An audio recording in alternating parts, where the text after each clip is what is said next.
नमस्कार दोस्तों, मैं हूं सैंडी सैंटेक चैनल में आपका स्वागत है। दोस्तों चलिए देखते हैं नेताजी नगर रीडेवलपमेंट प्रोजेक्ट। दोस्तों एक बात बताऊंगा, ये मैप है, पहले ये मैप देख लीजिए, ये कहाँ पे लोकेशन है। ये साउथ दिल्ली का प्रोजेक्ट है। ये सामने नेताजी नगर का ये पैच देख रहे हैं वाइट कलर का, ये नेताजी नगर है। इसके जस्ट अपोजिट में सरोजिनी नगर है। तो ये इसका मैप है एक्चुअल। यहाँ पे आप जो देख रहे हैं, ये इस मैप इस लोकेशन से आप इस जगह पे पहुँच सकते हैं।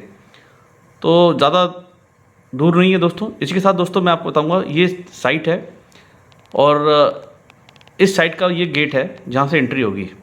तो ये पूरा नेताजी नगर के अंदर का लोकेशन है दोस्तों। यहाँ पे पूरे रेजिडेंशियल क्वार्टर्स बनने हैं। तो दोस्तों बताना चाहूँगा कि टोटल 3 प्रोजेक्ट हैं, नरोजी नगर, नेताजी नगर और सरोजिनी नगर। आपको इसकी कॉस्टिंग जान के बड़ी हैरानगी होगी, लेकिन बताऊँ कि इस टोटल यहाँ पे जो कॉमर्शियल जो स्पेस बेच के 32,000 करोड़ इन तीनों प्रोजेक्टों में, ये जो कॉमर्शियल साइट देख रहे हैं आप, ये टोटल 32,000 करोड़ की साइट है। ये एक नरोजी नगर है जो कॉमर्शियल स्पेस को बेचा जाएगा, उससे तकरीबन 12,000 करोड़ रुपए आएंगे। इसके अलावा ये नेताजी नगर है, इसका भी आप मान सकते हैं तकरीबन 10,000 करोड़ के आसपास, इसको भी जो कॉमर्शियल स्पेस को बेच के यहाँ पे 10,000 करोड़ लाए जाएंगे। इसके अलावा आपका सरोजिनी नगर है, वहाँ पे भी ऐसे ही कॉमर्शियल साइट बनेगी और उससे भी आप ये मान सकते हैं तकरीबन 10,000 करोड़ वहाँ से भी कॉमर्शियल स्पेस को बेच के लाया जाएगा। तो टोटल दोस्तों ये 3 प्रोजेक्ट हैं, टोटल 32,000 करोड़ के प्रोजेक्ट हैं। और इसमें जो नेताजी नगर का जो प्रोजेक्ट है, इसका जो आर्किटेक्ट है वो है आपका ज्ञानपी माथुर, और दोस्तों इसका जो क्लाइंट है वो है NBCC। तो दोस्तों ये सेंट्रल गवर्नमेंट के सारे प्रोजेक्ट हैं और जो इसमें कॉमर्शियल स्पेस बिकेंगी और उन्हीं स्पेस को बेचने के बाद ये पैसे सारे इकट्ठे होंगे और उन्हीं पैसों से ये सारे यहाँ पे रेजिडेंशियल जो फ्लैट्स बनेंगे वो इन्हीं पैसों से बनेंगे। तो दोस्तों ये है, आपको बता सकता हूँ, जैसे नरोजी नगर में जो मैंने आपको पहले भी अपनी वीडियो दिखाई है, उसमें ऑलरेडी जो कॉमर्शियल स्पेस थी वो बिक चुकी है।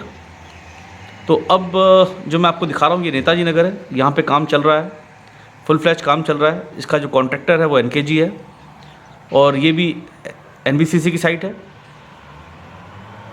और जो मैं आपको ये वीडियो दिखा रहा हूँ, अब इस वीडियो में आप इजीली देख सकते हैं कि यहाँ पे अब जो डिगिंग का वर्क है वो बहुत पहले स्टार्ट हो चुका था, लेकिन कहीं कहीं पे भी डिगिंग बाकी है। इसके अलावा जो बेसमेंट है वो डलना स्टार्ट हो चुका है। तो दोस्तों ये सारी क्रेन्स वगैरह हैं जिनके थ्रू ये काम हो रहा है, डिगिंग का काम होता है। प्लस क्या कहते हैं, जितने जो मटेरियल है, खासकर जो जाल बुना जाता है बेसमेंट डालने के लिए, उसको उठा के लेके जाया जाता है। तो अभी जो करंट आप देख रहे हैं, ये सारी जो क्रेन्स हैं उसका मैं आपको व्यू दिखा रहा हूँ।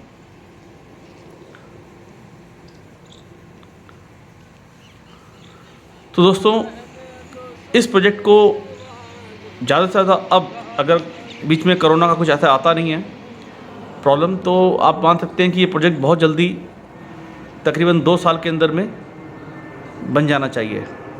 क्योंकि ये प्रोजेक्ट काफ़ी समय से डिले चल रहे थे, लेकिन अब आज की तारीख में ये प्रोजेक्ट आफ्टर कोरोना ये प्रोजेक्ट अब फुल फ्लैश से स्टार्ट हो चुके हैं। क्योंकि ये जो पहली साइट थी दोस्तों, ये मिला था आपको, मैं बताऊं कि शाहपुर जी को मिला था। तो उसने कॉस्टिंग की वजह से, क्योंकि इस प्रोजेक्ट में काफ़ी डिले हुआ, क्योंकि फ्लैट्स वगैरह टूटने थे और जो यहाँ पे रेजिडेंशियल जो फ्लैट्स वगैरह बने थे उनको तोड़ने के बाद उन 2 सालों के अंदर में कॉस्टिंग बहुत ज़्यादा बढ़ गई इस प्रोजेक्ट की। तो जिसकी वजह से शाहपुर जी ने ये काम छोड़ दिया। इसमें ये प्रोजेक्ट दोबारा रीबिडिंग में चला गया। रीबिडिंग के बाद ये कॉमर्शियल साइट जो मिली है दोस्तों वो NKG को मिल गई। टोटल ये कहानी है इस प्रोजेक्ट की। और इस प्रोजेक्ट में काफ़ी कुछ प्रॉब्लम भी आई। बहुत से जो अपने NGOs वगैरह थे, कुछ पार्टीज़ के NGO मैं कहूँगा, जो नहीं चाहते थे कि यहाँ पे काम हो, और उन्होंने पेड़ का प्रॉब्लम लगा दिया कि जी ऐसा है कि पेड़ बहुत ज़्यादा कटेंगे यहाँ पे। लेकिन ऐसा कुछ नहीं है दोस्तों, जो पेड़ यहाँ पे थोड़े बहुत कटे भी होंगे तो वो उनको ट्रांसफ़र कर दिया गया यहाँ से कहीं और। तो दोस्तों कुल मिला के ये स्टोरी थी। अब यहाँ पे देख सकते हैं बेसमेंट डल रहा है और फुल फ्लेज काम स्टार्ट हो चुका है।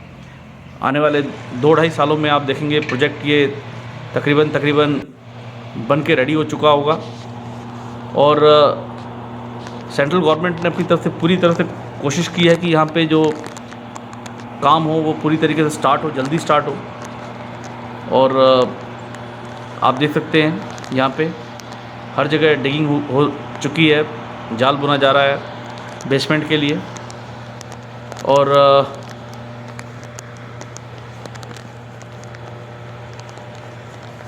काम यहाँ पे उसी रफ्तार में चल रहा है। तो आने वाले टाइम में आप देखेंगे यहाँ पे कि काम बहुत तेज़ी से चल रहा है। इसी के साथ दोस्तों जब ये कमर्शियल साइट बन जाएगी तो ये जो पैसे मिलेंगे इसको मेरे ख्याल से जब बिल्डिंग बनते ये मेरे ख्याल से बिक चुका होगा, जहाँ तक मेरे को लगता है। और इन्हीं पैसों से फिर यहाँ पे पीछे जो मैंने आपको दिखाया था, इस नेताजी नगर के अंदर फ्लैट्स बनने हैं, तो इन्हीं पैसों से ये यहाँ फ्लैट्स भी बनाए जाएंगे। तो इसका मतलब ये हुआ दोस्तों कि यहाँ पे जो कमर्शियल साइट के पैसों को यूटिलाइज़ किया जाएगा इस प्रोजेक्ट के लिए। तो ये जितने भी यहाँ पे जो फ्लैट्स बनेंगे, खासकर नेताजी नगर के अंदर और सरोजी नगर और नरोजी नगर के अंदर, वो सारे कमर्शियल जो साइट के जो फ्लैट्स बिकने के बाद उन्हीं पैसों से वो उसका सेकंड फेज़ स्टार्ट होगा। तो दोस्तों ये है वो प्रोजेक्ट। आने वाले टाइम में आपको बहुत कुछ दिखेगा। और मैं आपको दूसरे जो प्रोजेक्ट हैं उसके बारे में पहले भी आपको सरोजी नगर का तो मैं आपको व्यू दिखा ही चुका हूँ। तो लेकिन वो रेजिडेंशियल है दोस्तों। तो रेजिडेंशियल तो बहुत पहले स्टार्ट कर दिया है गवर्नमेंट ने। तो दोस्तों ये है व्यू उसका। तो हम बात कर रहे थे कि इसमें ये जितने भी तीनों साइटें दोस्तों, इन सारी साइटों का यही होगा कि आने वाले टाइम में, और कुछ टाइम में मैं ये भी कहूँगा कि कुछ पैसे जो इनको नरोजी नगर के साइड से मिले हैं तो ये उसका पैसा यहाँ पे अब सरोजी नगर के अंदर वो पैसा यूटिलाइज़ किया जाएगा। उन्हीं पैसों से वहाँ फ्लैट्स बनेंगे और एनबीसीसी इन फ्लैट्स को बेचेगा। और यहाँ पे कुछ जो गवर्नमेंट के एम्प्लॉइज़ हैं वो भी यहाँ पे रह सकेंगे, क्योंकि ये सेंट्रल गवर्नमेंट का प्रोजेक्ट है। और यहाँ पे सेंट्रल गवर्नमेंट के जो एम्प्लॉइज़ वगैरह हैं वो यहाँ पे रह सकेंगे, क्योंकि यहाँ पे पहले जो फ्लैट्स बने थे वो भी सेंट्रल गवर्नमेंट के एम्प्लॉइज़ के ही फ्लैट थे। दोस्तों इसी के साथ मैं कहना चाहूँगा मेरे चैनल को लाइक कीजिए, शेयर कीजिए, सब्सक्राइब कीजिए। सब्सक्राइब जरूर कीजिए दोस्तों, क्योंकि सब्सक्राइब करने के पैसे नहीं लगते। क्योंकि इस टाइप की जो साइट से वीडियो लाना बहुत मुश्किल काम है और बहुत मेहनत का काम है। तो इसीलिए मैं ये कहूँगा कि भाई मेरे चैनल को लाइक कीजिए, शेयर कीजिए, सब्सक्राइब कीजिए। थैंक यू दोस्तों।